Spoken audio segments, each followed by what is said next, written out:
Welcome to the SBR NHL Ice Guys for Tuesday, April the 3rd, the final week of the regular season, the push for the playoffs, whatever you want to call it. It's here, and it's the most exciting time of the year for me. One of the most exciting times of the year, final week of the regular season, the playoffs starting next week. We're all excited for it here on the SBR NHL Ice Guys show, joined by Alex B. Smith and Dana Lane. We hope and have Andrew McGinnis with us as well momentarily. It's our final week of regular season shows. We'll be on as usual Tuesday, Thursday, Saturday this week, looking at the regular season slate. We are still working on a playoff schedule for this show next week and beyond. We'll have news on that hopefully by the end of the week. I will say this, we will be here next Tuesday, 9 a.m. Eastern time. We will be doing a show for sure next Tuesday. That's going to be our official Stanley Cup playoffs preview show.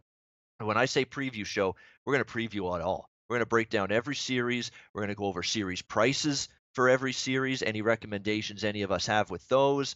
We're going to revisit Stanley Cup futures, Eastern and Western Conference futures next Tuesday on the playoff preview show. So it is going to be a one-stop shop for everything previewing the Stanley Cup playoffs from a betting perspective. Every series prices, futures. We're going to talk about all of that stuff next Tuesday right here on the Ice Guys. It'll be a fun show as we look forward to the first round and what we hope will be 8 fantastic series to talk about in that first round. So that's definitely a show that you do not want to miss next Tuesday, the official Stanley Cup playoffs preview show. And I'll guarantee you, nobody's going to do a better preview show than this right here. That's not even an issue.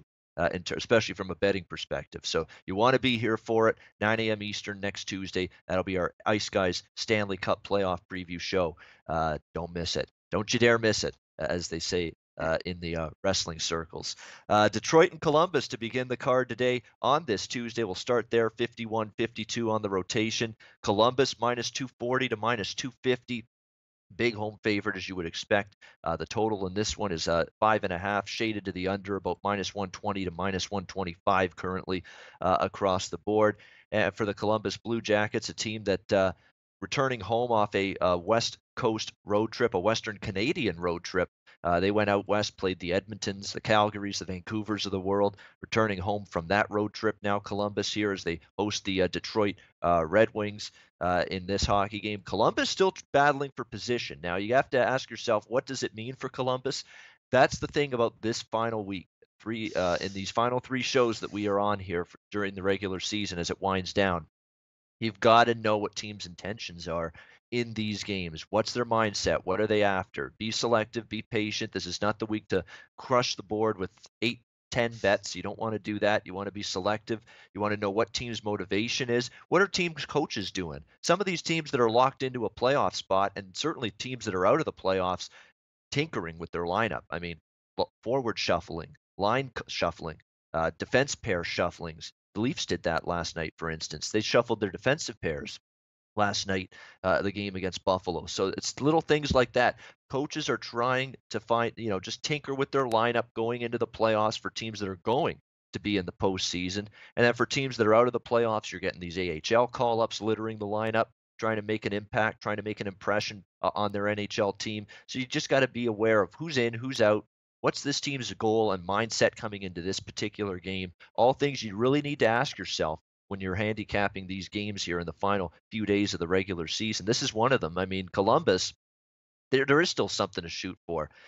They could still get first home ice advantage in the first round of the playoffs. They can still move up to second in the Metro Division.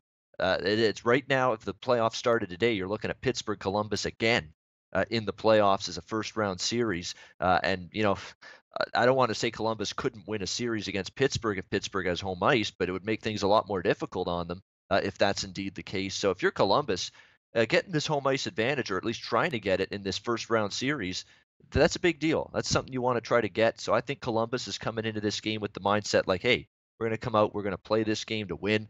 We want to.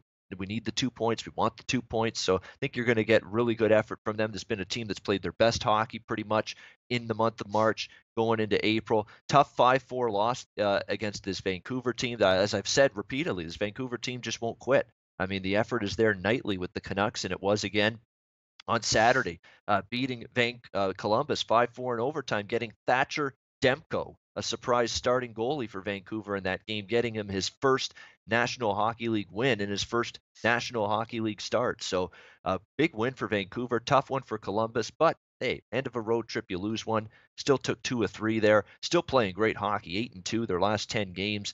Now returning home to face this Detroit team. Detroit, 3 straight wins for them: Pittsburgh, Buffalo, and Ottawa. So at least Jeff Blashill's team showing up, giving you a decent effort to end the season for a team that's well out of it. That's a good thing to see, positive. You're seeing some guys in the lineup still giving you a strong performance night in and night out. So see if Detroit can keep it going here. I'm not sure I trust Detroit to extend that winning streak tonight. Columbus has a lot to play for, albeit it's not the greatest spot in the world returning home off that little 3-game swing out west, but Columbus certainly still with a lot at stake here. I think that second place in the Metro does mean a lot to them. I think you're going to see that tonight. Pass for me on this game, but Dana Lane's involved. Red Wings and the Blue Jackets here tonight. Dana, what do you like? Well, guys, it's very simple. I mean, the Red Wings are horrific on the road this year. They're 14, 23, and 3. And part of the reason why they're so bad on the road is that they're 24th in the league in road offense, which is, if it's possible, is worse than it was last season. This series between Detroit and Columbus, there's no reason to play the over. I mean, past history has not given us any reason to play the over. But we've had scores of 3-2, 2-1, 2-1, 3-2, 4-1, and some news coming out of Columbus's practice yesterday is that the flu apparently this late in the season is going through the team, and they were missing some pieces yesterday from morning skate. Artemi Panarin wasn't there. Sergei Bobrovsky wasn't present. Ryan Murray and Thomas Vanek also did not practice yesterday.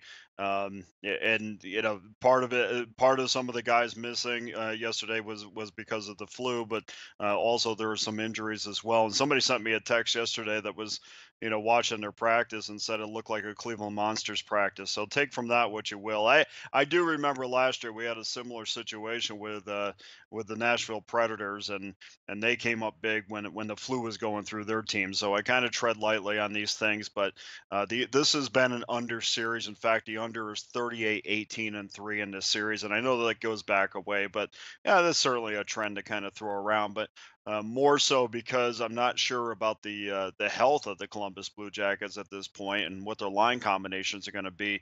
That's why I like the under tonight at 5.5. All right, under 5.5 is Dana's play in this game, Detroit and Columbus. Good point about the flu. You're right. I see it on the injury list. I see it on the just the injury report, I should say. Although this is not so much an injury report, it's like a flu report. Marcus Nudavara, one guy affected by it. Definitely, he's been mentioned as a guy that's already been ruled out because of it for this game. Josh, and it's been impressive about Columbus's run this last month or so is, Josh Anderson's been out a while. He's been a pretty good player for them this season. Nick Foligno, the captain's been out now for a little bit of time recently as well. So they've been able to keep playing pretty good hockey, Columbus, with some key cogs out of this team and out of this lineup as of late. They are going to likely have Jack Johnson on the blue line back. He's been out for the last 4 games, upper body injury, but looks like he's suiting up tonight in this game against Detroit. So a little bit of help for John Tortorella and his team on the back end on that blue line tonight. So Dana's, and that could help the under as well. Dana looking at under 5.5 there. Red Wings taking on the Blue Jackets. Next up, we've got Philly taking on the Islanders. 53-54 on your rotation here. It is Philadelphia about -160 to -165 here as road favorites. The total currently 6.5 in this game.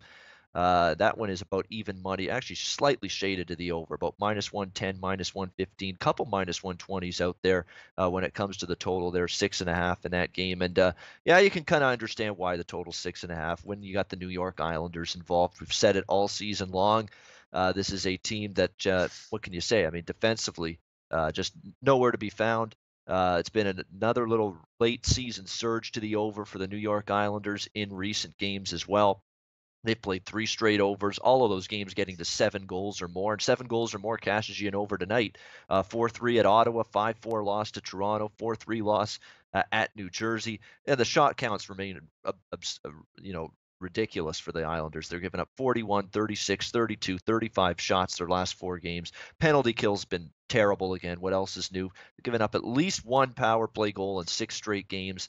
That's not going to get the job done. On the flip side, though, the Islanders have scored 4 power play goals in their last 3 games. So the power play's clicking, the penalty kill not clicking for the New York Islanders, and it hasn't clicked all season long. That's a problem here against this Philadelphia team. We know Philadelphia capable of putting the puck in the net. In fact, offensively, it's been a nice run for the Philadelphia Flyers. 7 of their last 9 games, the Flyers have scored 3 goals or more. They'd had a nice 4-3 overtime win against Boston, that Bruins team that just never, ever dies in a game. They just don't ever tell the Bruins they're out of a hockey game because they just don't believe it. Every time they're down, they find a way to somehow rally back. Incredible tying goal in 3 seconds left in the third period on Sunday to force overtime, and Flyers able to win on a Claude Giroux goal to survive.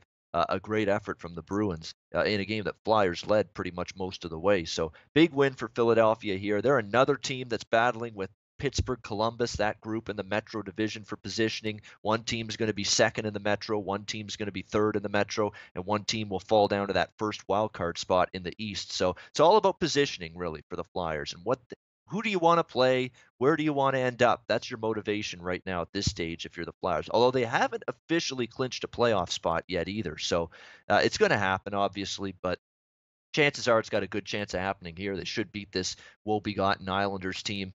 Yeah, it's not quite official. It will be. So you got to keep trying to win, keep trying to put 2 points on the board if you're the Philadelphia Flyers until you are absolutely 100% in the postseason. So that's going to be something you want to watch out for tonight and moving forward. See how quickly the Flyers can punch their playoff ticket officially and clinch this playoff spot. Probably a good chance to do it here. It's just a little north of my price range, my target range. As I've said, minus 150 is usually the cutoff, but I think Flyers get the win here in this game. And from a totals perspective, it's probably for me at this point with the Islanders, from what I've seen, bad penalty kill, giving up too many goals, giving up too many shots still nightly.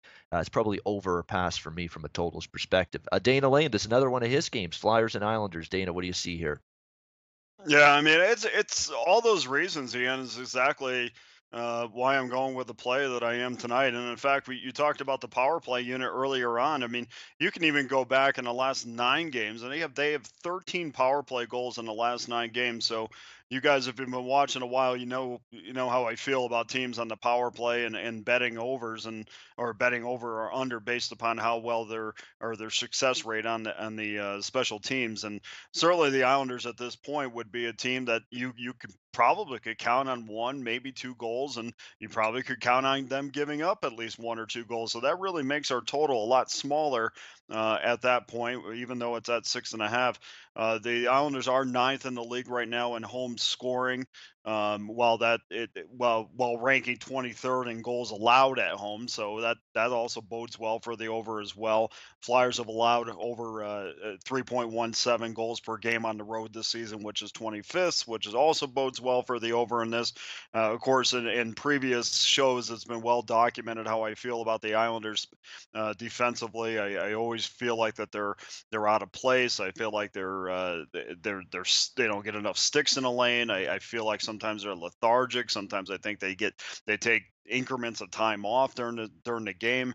That's just not a team that I want to play under, which I've done in previous games. But as the season goes on, I just feel like they're absolutely getting worse and are counting down to the end of the year. And but offensively, which is really what they care about. I mean, that top line of Lee and Tavares and Eberle, they've been sensational. In fact, that they average 33 goals between the 3 of them. So you are going to get a fair shake with the Islanders on the offensive end, but this series has been an over series for a very long time. In fact, 20 of the last 27 times these 2 teams have played, the game has gone over. So the 6.5 does not scare me. I think that you're going to probably, after it's all said and done, when you take away power play points, really you're just asking your 5-on-5 units to probably cover 4.5 at the very least. So I'll take the over in tonight's game. Yeah, whenever I take an over 6.5, I just remind myself, because I know it's a scary plateau for some people to think they can overcome it or hurdle over it. But I just always tell myself, just get each of these teams to 3 goals and you're a winner, because that's what it's going to take. Just get me a 3-3 hockey game and we get there, because a game can't end 3-3. It's got to go to overtime. It's got to go to a shootout, and you're going to get that 4-3 for somebody, and it's going to go over the total. I think you got a good chance to do that here in this Well, game for sure. So the other thing too is, Ian, that you know people forget about is this time of year, not necessarily in this game, but in games involving teams that absolutely have to win. We always are forgetting about not only the potential of one but two empty netters at the end. I mean, that really can push obviously your game over the total. So you also have to kind of figure that in if you think the game is close. I don't think this game's going to be close, but in other games that you might not want to go over the total of six. You have to remember, man, if there's a team in desperation, you could see two empty netters at the end. I think this game might be close. I still say Flyers win this game, but I think this game still might be close. The Flyers are not rarely that pull away from you and beat you down kind of team. And the Islanders actually last two games 5-4, 4-3 losses to prospective playoff teams, Toronto and New Jersey. So 1-goal losses. They were in the game both times. So this may not be a cakewalk here for the Philadelphia Flyers tonight. We'll see, but certainly a game you'd like to think if you come out and play your best, you're going to be able to get the victory. And that's a good point about the empty net goals. And I was going to save this till next Tuesday's playoff preview show, and I was going to mention it then, but I'll say it now. These playoff elimination games, when you see it, when the series gets to 3-0, 3-1, 3-2, or a game 7, 3-3, you're not going to see me betting these elimination games under the total. You're just not going to see me doing that because 5-5.5, you're probably going to see a little bit deflated totals come playoff time because they adjust just a little bit. I don't know because there was an uptick in scoring this year. Where are those totals going to be come playoff time is interesting, but you could be sitting there 3-1, with 3 minutes to go in the third period of elimination game. The team that's down 3-1, battling for their lives, pulls the goalie early, scores 3-2. There's still 2 minutes left or change on the clock. Then you get an empty net goal or a tying goal to beat you. So there you go. I mean, you could have all kinds of shenanigans just explode in those final couple of minutes, send a under game and turn it into an over game, especially in elimination games when a team is just fighting like mad to keep their season alive and will do everything. Pull the goalie early, throw the kitchen sink at the opposing goaltender, everything to try to tie the game. And that's the concern, especially in the elimination games in the playoffs that I have with with betting unders. I mean, it's a legit concern. It's a legit point, a valid point, one worth mentioning for sure. Next game, we've got the Rangers and the Devils, 55-56 on the rotation. New Jersey minus 230, big favorite here as you'd expect. Total 6 shaded to the over, minus 115 to minus 120 in this game. This is a situation where, for me, I've been liking this Rangers team over the total quite a bit. Actually, I'm glad I stayed. The one game I did stay away was Carolina on Saturday. It's just a spot where both teams had a very heavy bias on second night of back-to-backs toward the under, Rangers and Carolina, and it played out that way. Stayed well under the total. Rangers with a big win. I mean, Rangers, a team that have not fully rolled over. I mean, and offensively, they're still putting up goals, putting up an effort on a nightly basis. And this is pretty much New Jersey's going to clinch the playoff spot, pretty much. I think they're pretty safe in saying that. It's just a question of when, not if. They certainly want to get it done sooner rather than later. This is their chance at home against the Rangers. You should see a good effort from New Jersey. The sooner you clinch, the better. Get it over with. Don't have to sweat till later in the week or into the weekend. Get this over with. Get it done. We'll see if New Jersey can do that. But certainly the Rangers, I don't think they're going to slow down New Jersey. This is a good offensive team. The New Jersey Devils. Taylor Hall seems to score every single game now. He has been absolutely ridiculous for the New Jersey Devils all season, but especially lately. If you're the Edmonton Oilers in the midst of the end of a dismal season, you're just hanging your head and saying, this guy once played for us, and now look what he's doing. I mean, you're just absolutely beside yourself watching Taylor Hall do what he's doing. He's comfortable in New Jersey. If something was wrong there in Edmonton, he was never fully locked in, geared in, playing at his highest level. He sure is now. He's been fantastic. You're getting some of these other secondary support players scoring lately for the Devils. Stefan Noesen, Blake Coleman has stepped up, scored some big goals for them lately as well. So New Jersey's starting to get some secondary offense, which was a problem for them earlier this season. Not so much a problem now. Rangers, to me, a team still defensively. They're going to struggle against good offensive teams. New Jersey's been a good offensive team lately. The Rangers have struggled to stop Pittsburgh, Tampa Bay, all of these teams that can come at you with firepower and offense. I think they'll probably struggle a little bit here tonight as well. So Rangers over has been a consistent bet for me over the last month plus. It's really since the trade deadline. They traded away McDonough. They traded away Nash. They got a lot younger, a lot more inexperience, particularly on the blue line. Big time inexperience on the blue line. It's shown a lot in terms of their defensive play.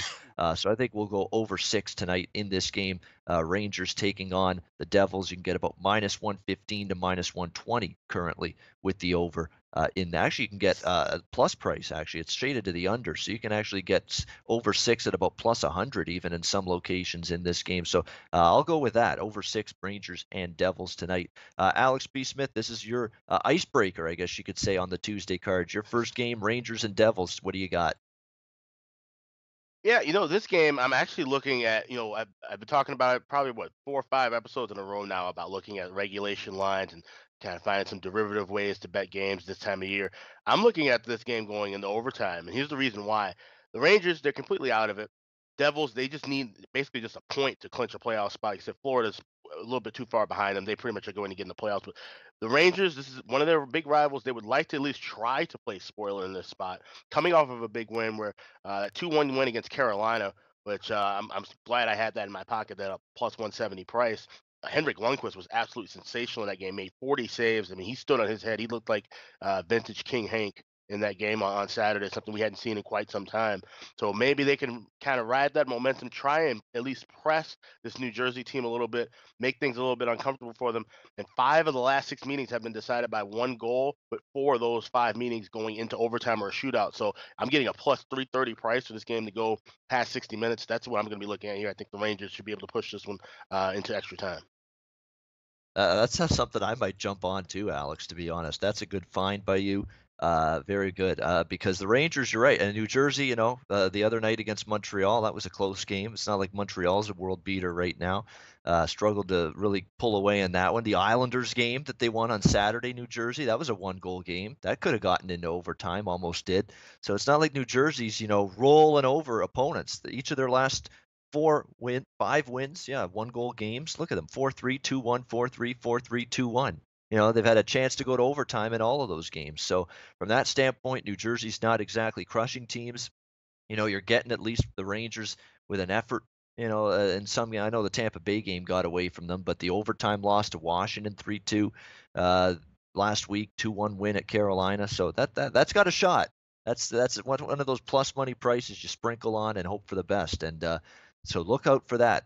Many books will have that. You either bet the draw on a 3-way line, or I know Pinnacle has a specific overtime props, yes or no, that you can bet there, yes or no. Will there be overtime in every game? So depends on the book you look at, but you should find a way at most books to be able to bet something like that, either the draw or an overtime yes/no prop to be, if you want to jump in and jump on board that Rangers Devils yes to go to overtime prop that Alex mentioned here in that game. All right, next up, we've got Boston, Tampa Bay. What a game this should be. 57-58 on the rotation. First place in the Atlantic. It seems like these teams play every week now. They've played a lot lately, Boston, Tampa. This will be their last meeting. Boston's won the first 2. We have no line, no total yet on this game as of right now. Of course, we know Steven Stamkos has had some injury concerns as of late for this Tampa Bay team. He's currently listed as day-to-day. Will he play in this game is a big concern for Tampa, even with or without him. I'm concerned with Tampa Bay overall right now, and the fact that these measuring stick games that they've had lately, they haven't won any of them. They really haven't. Actually, they did have a couple wins against Toronto earlier this week, which was earlier this month, I should say, or in March now, last month. But lately, New Jersey, they lose that game. Boston, they lose 4-2.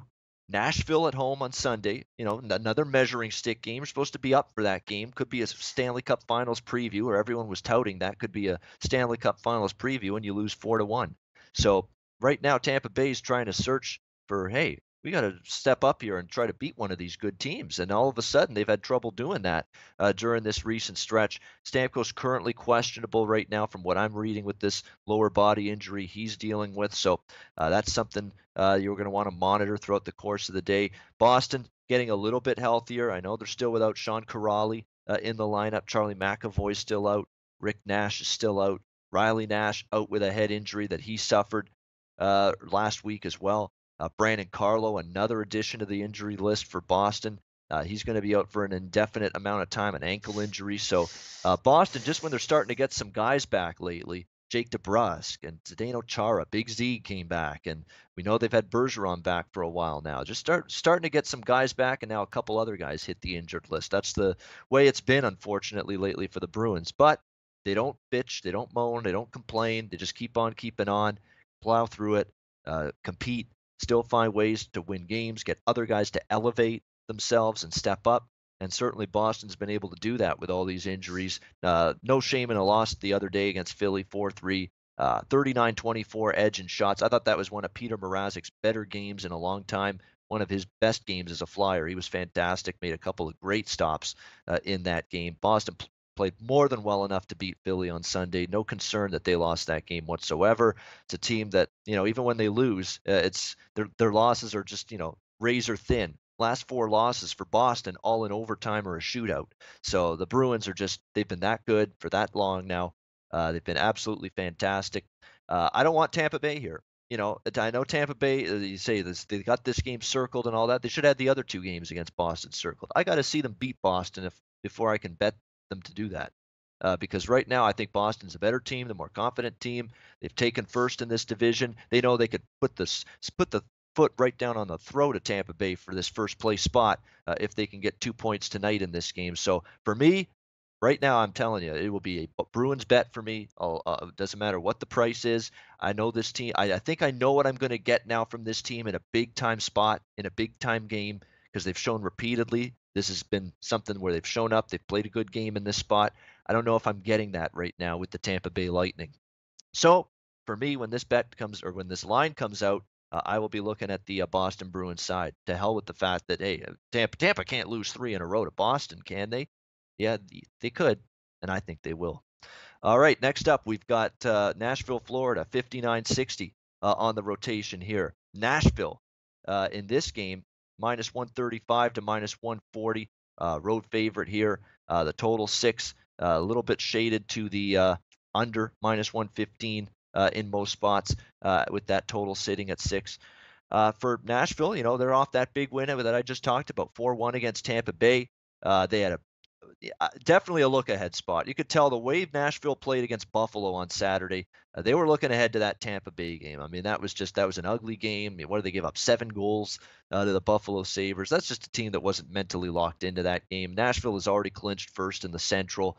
They had the big game on deck with Tampa. You can kind of excuse them for kind of mailing it in the way they did against Buffalo. Didn't mail it in against Tampa. That game got their attention, and they played a good, solid road game in a 4-1 victory against the Tampa Bay Lightning. Here's the thing with Florida tonight. They obviously have to, they pretty much have to win out at this point, the Florida Panthers, to have any shot to track down New Jersey. You can't put yourself in a position where you can afford to lose one more game. I think you've got to sweep your remaining games if you're the Florida Panthers to have any chance at this. But as we saw last night with the St. Louis Blues, must win doesn't equal will win. It just doesn't. It really does not. You cannot be betting games that way at this stage of the season. That we got to bet the team that needs the 2 points against the team that maybe doesn't need it, because pressure is a bitch. It really, really is. Pressure to win these games, to get in the postseason. It's not an easy thing to deal with, because you try so hard that sometimes it ends up biting you in the end. You grip your stick a little too tight. You fan on a shot that usually, when you're in a one-time spot, usually you're, ripping it into the top of the net. Instead, you're fanning on it because you're just clutching the stick too tightly. Just little things like that. When you need 2 points, it just affects your game a little bit more. You're just a little bit off in your execution because you're just trying a bit too hard and you're overthinking it a little bit. That's sometimes what these teams can get into in terms of these must-win games to try to get into the playoffs. So Florida got the job done last night. This is a weird scheduling spot because Florida, they played at home last night against Carolina, got the job done with a 3-2 win. Now they're playing a second straight game, but at home, no travel. So in terms of a second night of back-to-backs, this is not that big of a deal to me. I don't think you can handicap this as a fatigue spot, a tired spot for Florida. This is the second game straight at home. Sleeping in your own beds last night, you're comfortable in your surroundings. So I don't think it's a brutal spot for Florida by any stretch of the imagination. But you can't bet Florida tonight as a home dog simply because they need to win the game. That doesn't work that way, and I will not be on Florida because Nashville is still the better of these two teams as far as I'm concerned. They had a stinker. It's all about mentality of Nashville. Do you want to come in here and have that focus? There's not a whole lot really left for Nashville to shoot for here in these remaining regular season games. Do you bring that pride element to just, hey, let's fine tune our game, let's get revved up for the playoffs, and let's try to be playing our best going into the playoffs? If that matters to Pete Laviolette and this Nashville team, you should expect a pretty good effort from them tonight. So again, be careful. I know Florida must win. They've got to win every game remaining, but Nashville, Washington was a good team. They went into St. Louis and won last night. Nashville's a good team. They can go into Florida and end any chances that Florida has of making the playoffs very easily because they're the better of these two teams. There's a reason Nashville's where they are in the standings, first in the Central, first in the West, defending Western Conference champions. There's a reason why Florida's where they are, battling tooth and nail just to get into the damn postseason because you got a great team and you got a mediocre team. So be careful with just betting Florida on the premise of must win. Dana Lane, Nashville, Florida. What do you got for us? This is one of your games. What do you like here? Yeah, that's a good point, Ian, because these must-win situations are absolutely ridiculous. I mean, the Buffalo Sabres were in a must-win situation since November, and that hasn't helped them in any way. The fact of the matter is the Florida Panthers are not going to make the postseason, and they're not going to win this game. And give them all the credit in the world. I mean, they have the best. They're the only Nashville and Boston have better records after the All-Star break. They did a fantastic job of just getting back into the discussion because a month and a half ago it was kind of snickered when you would talk about the Florida Panthers.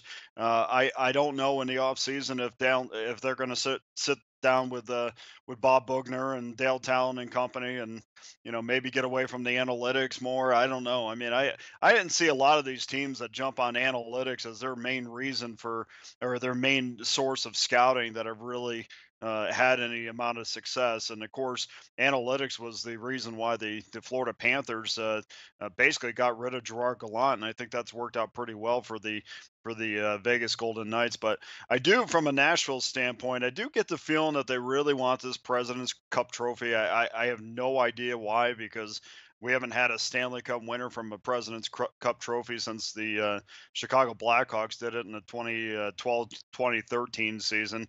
And in fact, only 8 times since they've been given this trophy out has the President's Cup winner actually went on to win the Stanley Cup. So 75% of the time, you win the President's Cup, you're not going to, or you win the President's Trophy, you're not going to go and win the Stanley Cup anyway. But I think it means something to them, and it means something to the fans. So there's not going to be a lack of effort for sure tonight.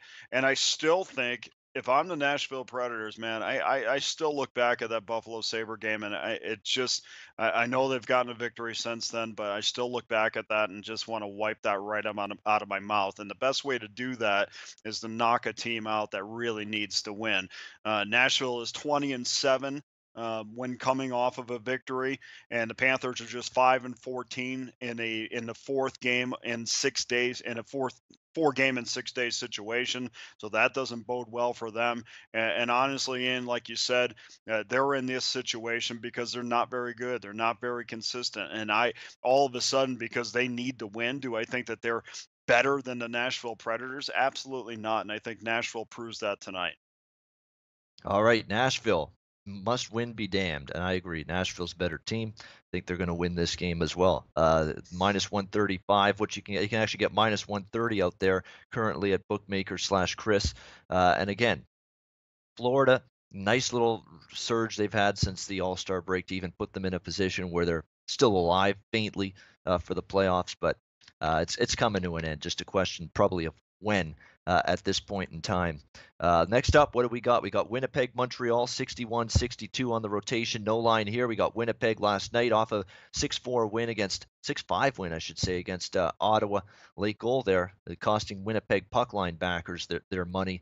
And I saw a couple people on Twitter bemoaning that 5th Ottawa goal. So that's why I mentioned that. But not good for those of you that took Winnipeg puck line, that late goal. But Winnipeg, this is another team where what is Paul Maurice looking to accomplish here these last few games of the season? You're already seeing him sort of tinker with lineups a little bit game to game. Uh, this is a team that's currently locked into that second spot in the Central Division, so you got to watch out for what exactly are they going to be looking to do moving forward. They're going to be giving Connor Hellebuck a rest. That much I know. There's no question about that. Connor Hellebuck started last night. You're definitely going to see uh, Eric Comrie or maybe even a returning Steve Mason, who's been out for a while with an injury. There's been talk that he's about ready to come back, be cleared from IR, and he could even be in the net tonight for the Winnipeg Jets. I'm positive it's not going to be Hellebuck. I will say that right now. Paul Maurice says he's going to get him some rest, especially on these back-to-back spots. So I think you're going to see either Eric Comrie or maybe a returning Steve Mason as your starting goaltender tonight for the Winnipeg Jets. Comrie, in his last start, not good to say the least against Chicago. That was that night where the Blackhawks were all geared up on Brent Seabrook's 1,000th career game night to play a good game, and they did. And Eric Comrie, although he didn't have a lot of help, that was just one of those games where, again, you talk about a team that was mentally checked out like Nashville was against Buffalo on Saturday. Winnipeg was mentally checked out against Chicago. They had no interest in that game, none, zero. They had just come off barn burners against Boston and Nashville, two straight games before that. Two great, huge games, big games against playoff teams, and then you play Chicago. And then you could clearly see that schedule having an impact on their performance against Chicago as they were just dreadful. The Winnipeg Jets in that game, and that was the Scott Foster game, if you remember the emergency goalie call up. So that was a fun night watching that one. But tonight, I know Montreal's given you a good effort against New Jersey on Sunday night. Really, they did. They played well enough to beat the Devils. Carey Price was in net, had one of his better games. Carey Price has been hung out to dry lately by a bad defense in front of him. He was solid in the New Jersey game, though, made a couple of big saves, kept the team in it. But Taylor Hall, with a short-handed breakaway for the game winner late in that third period, giving New Jersey the win against Montreal. Not much of an opinion here on this game either way, side or total. Carey Price is likely going to be in for Montreal. I think he's going to at least give you something in terms of an effort down the stretch of this season. Just try to prove a point that, hey, I'm not going anywhere. I'm still a goalie that I think is still going to be one of the better goalies in this league. I think it's not been, from a personal standpoint, for Carey Price, his best season. He's not looked as sharp, but I think there's still more of it lends itself to the fact he's got arguably one of the worst defensive cores he's ever had playing in front of him this season for the Montreal Canadiens. I don't think there's any argument there at all. I'd like to see Carey Price with a better blue line in front of him next season and seasons beyond before we suddenly write off Carey Price as, no longer that guy or that elite goaltender in the league. Yeah, has he slipped a little bit this season? Yes, definitely, but can't totally write him off just yet. See what he does in future years. So for me, this game probably one I'll stay away from. Looks like my fellow Ice guys have opted to do the same as well. So we move on to Arizona, Calgary, 63-64 on the rotation. We've got Calgary here. Peculiar here that Calgary's laying, minus 125, minus 130 in this game, total 5.5. Currently shaded to the under about minus 115 to minus 120. Now I know Calgary got off the mat and beat Edmonton 3-2. It was snapped a ugly 7-game losing streak where they scored, I believe, 8 or 9 goals and the 7 losses combined. No offense. Certainly Johnny Gaudreau's return helped that a little bit. But you're not going to see me coming anywhere close to taking a Calgary team right now, laying a price like this anywhere. Not even maybe. That's not happening. Just out of principle and out of the effort we've seen consistently from Arizona, night in and night out. Just ask St. Louis how good the effort's been night in, night out from Arizona. Yeah, the St. Louis team that was on the bitter end of a 6-0 demolition at the hands of the Arizona Coyotes on Saturday night, which greatly hurt their playoff chances. So Arizona, again, great effort down the stretch. They've beaten some good teams as well. Tampa, Vegas, St. Louis. When St. Louis, again, another must-win situation with St. Louis, and they didn't get the job done, just like with Washington last night. 6-0 loss to Arizona. Unbelievable. I mean, I knew that game could be troubling for them and maybe, a threat to them, but I didn't think 6-0 loss. Impressive stuff from Arizona against a team in St. Louis that night that desperately looking to get 2 points to get in. This Arizona team, plus price against Calgary, I got no problems at all taking them at this price. No question whatsoever. You can get plus 115 right now on this Arizona side. The effort's been great. We're not talking about right now that one of the goalies in the best current form of any goalie in the league right now is Arizona's Antti Raanta. He's been absolutely tremendous for the last week or two.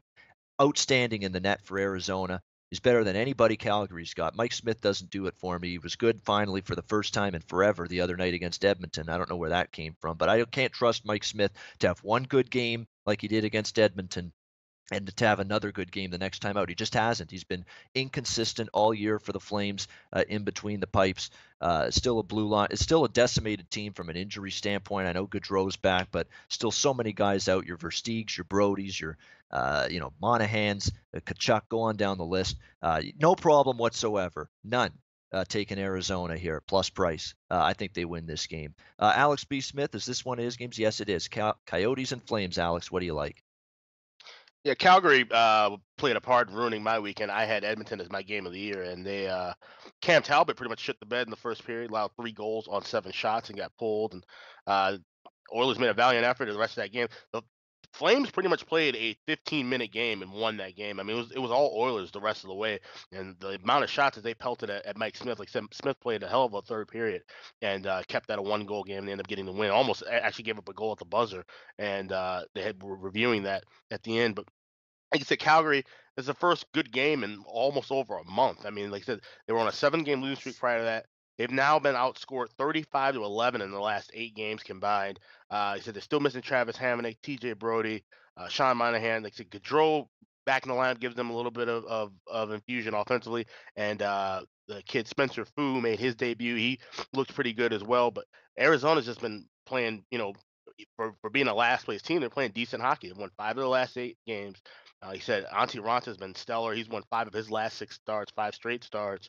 And you're getting a plus price here. I'm definitely going to be going with Arizona. I think Calgary was obviously fired up, wanted to end that streak against their rival.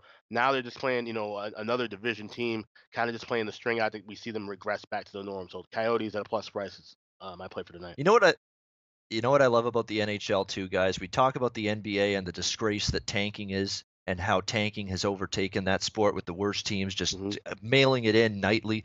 None of that shit in the NHL. We don't do that shit here. Look at Arizona nightly, giving you a great effort. Look at Vancouver nightly. We're going to beat Columbus at home in overtime, who's been red hot lately. Look at these teams, Arizona, Vancouver. They could easily be tanking. We want Rasmus Dahlin here, stellar defenseman, defense cornerstone, a pillar of the franchise for years to come. This guy could be if we draft him. But no, we're not going to worry about that. We're not going to worry about losing games, throwing games, whatever you want to call it, tanking like the NBA. We're going to go out there and give you a good effort nightly. We want to finish the season strong. We want to give our young players a chance to showcase themselves and play hard for us. This is a real sport here. Sorry, you NBA fans. This is a real sport right here. And not only that, NBA teams have no problem telling you they're tanking either. And the other thing about that too is these kids that come in are not too. It's not too big of a drop off from where, say a second or third line player comes in. It's not that big of a drop off like it is in the NBA. You get a backup point guard in the NBA, and it could be a huge drop off from the regular point guard. Yeah, exactly. I mean, big time drop off. I mean, and you're right. They don't hide it either in the NBA. They don't just, hey, we're trying to get the best pick possible. We're trying to get our best spot in the lottery that we can ask for in the NBA and the NHL. You're just not seeing that really. Even Buffalo, like all these teams, Buffalo, Vancouver, and Arizona, your dregs of the league. None of them have really truly mailed in games down the stretch. If they had the odd off night, for sure, but nightly they're trying to win. They're trying to win these games. That's not the case with the worst teams in the NBA, and it's why we love the NHL. The spirit of competition lives with the NHL. It's the spirit of getting absorbent, sickening amounts of money and mailing it in. And when you're down by 10 or 15 points in the third quarter in the NBA, you wave the white flag and call it a day. That's basically what you see there on a nightly basis. But we won't get started there. We'll move on to Vegas, Vancouver, 65-66 on the rotation. No line here.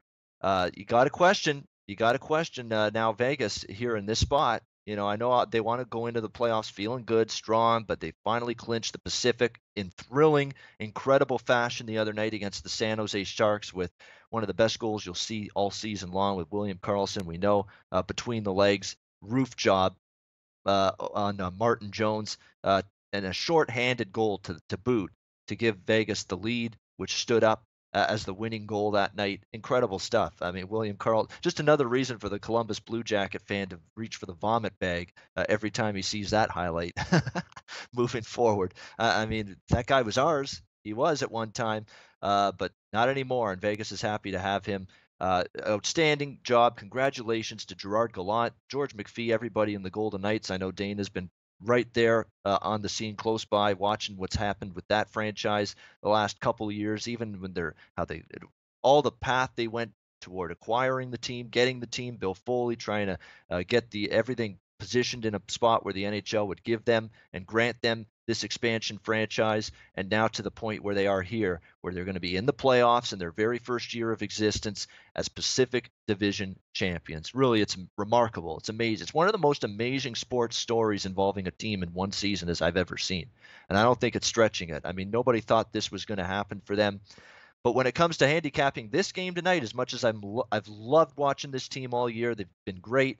Everything about this team has been great. The management's been great. The coaching's been great. The players, four lines that can all hit you and score. A defensive core that's, not got that Norris Trophy guy, but collectively they have gelled and been terrific. And of course, they've had the goaltending from Fleury. Hell, their broadcasters are great. Gosher and Knighty on the television side.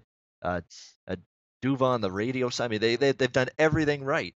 This Vegas team, everything right. But for the purposes of this game tonight, I'm probably liking Vancouver just a little bit. Vancouver, again, fantastic effort from them nightly. It's the first game after clinching that spot, that Pacific Division Saturday night, Vegas. Now you're on the road for these remaining few games of the season. You're wrapping up against the Western Canadian trifecta, Vancouver, Calgary, and Edmonton to wrap up the season. You're going to still go out there and I think show a good effort, but Vegas hasn't been immune to these letdown and these lulls after a big time performance. We saw it after they clinched a playoff spot. Remember, just a week ago, Vegas clinched a playoff spot. They played Arizona the next game at home, and they lost that game 3-2. So Vegas is not immune to these, a little bit of a letdown after a big time accomplishment gets done. After they clinched the spot in the playoffs last week, they lost to Arizona next game. They clinched the Pacific Saturday. I think they could be in a little bit of a vulnerable spot here tonight. So I'll be looking at Vancouver when this line comes out. In Vancouver, you can't question the way they've competed down the stretch and just been in every game. No letdown. This is the first game as well for Vancouver after the retirement announcement yesterday of Daniel and Henrik Sedin, calling it a career after 17 great seasons with all of them with the Canucks. You think Vancouver might want to go out on a nice little high for them these last few games? I would think so.